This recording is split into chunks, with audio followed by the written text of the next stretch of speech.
देखा गया है कि यदि मनुष्य मौन रहना सीख ले तो उसकी अधिकांश समस्याएं स्वयं ही समाप्त हो जाती हैं। और सत्य में मौन में बड़ी शक्ति होती है, बड़ा बल होता है, किंतु वो बल किस काम का जो समय आने पर आपके काम ही ना आए। क्या सदा मौन रहना उचित है? नहीं।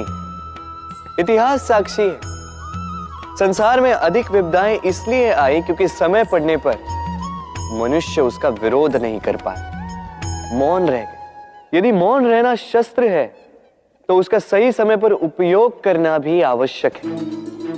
यदि अकारण मौन रहोगे तो बुरे तत्व उसे सहमति समझ लेते, फिर धीरे धीरे वो आपका स्वभाव बन जाता है, आपका अभ्यास हो जाता है, और फिर आपका व्यक्तित्व एक साधारण से पाषाण के भांति बन जाता है।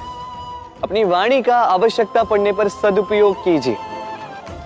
वाणी को कब वश में रखना है और कब मौन नहीं रहना है, इससे भी अधिक महत्वपूर्ण है ये समझना कि उसे कब तोड़ना है। राधे राधे। जीवन में हम कई लोगों से मिलते हैं, आप भी ऐसे कई लोगों से मिले होंगे जिन्होंने स्वयं को असफल मान लिया, निराश हो चुके, जिन्होंने ये स्वीकार कर लिया है कि इस जीवन में उनसे कोई कार्य हो ही नहीं पाएगा, वो कुछ कर ही नहीं सकते, किसी कार्य के वो योग्य ही नहीं। किंतु ऐसा नहीं, इस संसार में ऐसा कुछ भी नहीं है जो योग्य नहीं है। कोई ऐसा अक्षर नहीं है जो किसी मंत्र का भाग ना, कोई ऐसी जड़ी बूटी नहीं है जो औषधि ना, कोई ऐसा विष नहीं है जो समय आने पर अमृत ना बन जाए।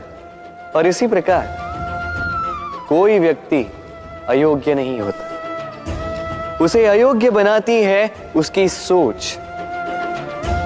इसलिए स्वयं को जानो, जान जाओगे कि आप क्या हो।